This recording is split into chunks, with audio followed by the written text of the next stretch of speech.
All right, so now that we've made our first mark, we're gonna go ahead and use the miter saw here to cut that. The main thing with this, you're gonna be actually pulling this whole blade down. This whole thing moves down. So I'll show you that whole process. First, we're gonna generally line this up. We're gonna get our cut kind of close to in between these two red guards here. Making sure that we're pushing our material up against this fence here and putting pressure down into it as well when we're doing the cut. So now that we're mostly lined up, we can pull the blade down without pulling anything yet. Our hands are free, but we're just pulling this down to get more precise alignment. And so if we want a 6-inch cut over here, we have to account for the width of the blade. What's that called?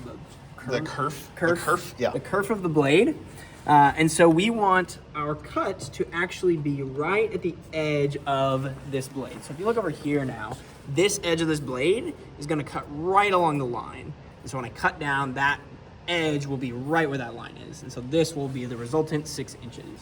So you might have to move it around a little bit, kind of dig the teeth in just slightly, put a little bit of pressure to see where your blade actually is. But if you look at this side, you can see my blade is further to the left of this line. And so then the rest of this will still be 6 inches.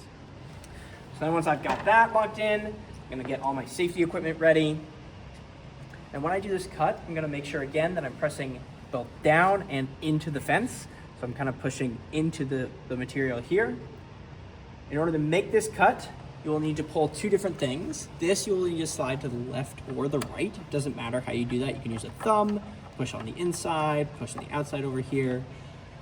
Once you do that, then you can pull this trigger here in order to activate the blade. And so what I'm gonna do is I'm gonna activate the blade, I'm gonna come down slowly through my wood, and then once I've made my cut all the way through, I will release those triggers, let the blade stop turning, and then pull it back out, okay? So again, we're gonna push this to the side and pull this trigger and make our cut.